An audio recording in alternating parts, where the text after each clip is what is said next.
Hello साथीहरू, तपाईहरु सबैजनालाई यो सानो भ्लगमा स्वागत छ है। हामी चाहिँ यो गोल्डन बेको यतापट्टि यो के भन्छ यसलाई रिभाइरा बीच कि समथिङ के भन्छ हैन, यहाँ आएको थियो। हाम्रो एनिभर्सरी थियो अनि 5 वर्ष भयो ठ्याक्कै बे गरेको अब पनि। सो यसो घुमघाम गर्न आएको थियो दुईजना, ड्राई पिकनिक जस्तो। अनि त्यही कारणले गर्दाखेरि तपाईहरुलाई पनि यो ठाउँ देखाउँ कि भनेर मैले सानो भ्लग बनाउँ भनेको है त। सो यो ठ्याक्कै अगाडिपट्टि तपाईले देख्यो भने यो चाहिँ समरमा एकदमै बिजी हुन्छ यो एरिया हैन। अहिले चाहिँ मान्छे त्यति छैन। समरमा यहाँ प्राइभेट याजहरू आएर बसिरहेको हुन्छ हैन। सो हेर्नुहोस्, हो त्यहाँ बसेको थियो हामी, त्यहाँ बस्यो 2 घन्टा जस्तै, खाजासाजा खायौँ, फोटोसोटो खिच्यौँ अनि अब घरतिर फर्किन लाग्यो है। एकदमै राम्रो छ यो ठाउँ चाहिँ। सो लेट्स इन्जोय भ्यू साथीहरू है। मेरो मिसेस त्यहाँ छ, ऊ पनि बिचारा भ्लग बनाउँदैछ, सिकाउँदैछु उसलाई बिस्तारी बिस्तारी। भ्लग बनाउनु त मलाई पनि त्यति साह्रो आउँदैन, बट उसलाई पनि म उत्साह चाहिँ दिन्छु। सो आफूले जाने कुराहरू, नयाँ नयाँ ठाउँहरू घुम्यो भने सेयरिङ गर्नलाई हैन। सो यस्तो छ है, यो हाइकिङ जस्तै भए ठ्याक्कै। ल साथीहरू, यतातिर चाहिँ यस्तो छ। म यत्रो भारी पनि बोक्दैछु हैन, पछाडि मेरो झोला पनि छ है साथीहरू। ओके, ठ्याक्कै नेपालको भाइब छ क्या अब चाहिँ यो।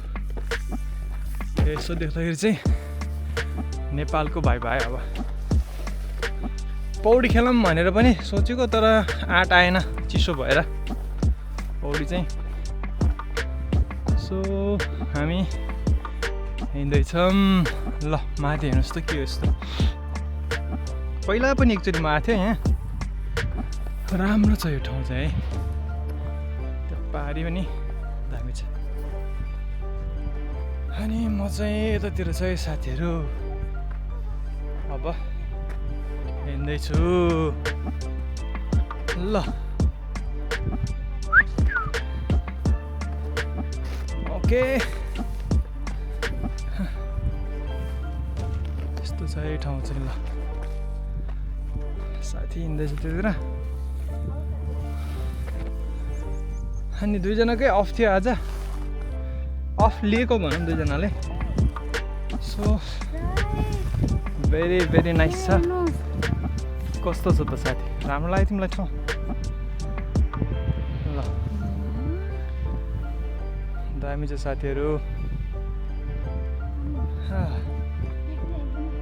गर्मी भयो है, गर्मी।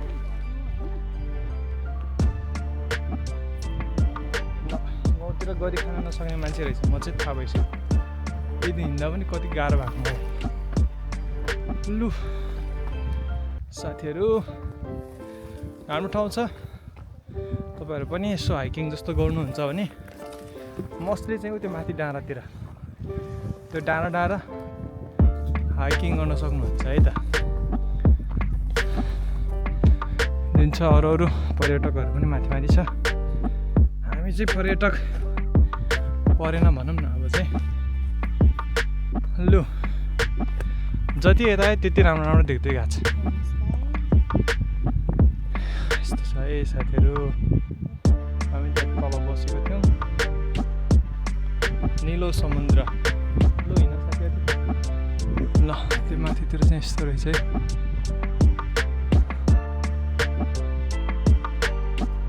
यस्तो छ साथीहरू है, इन्जोय गर्न सक्नुहुन्छ।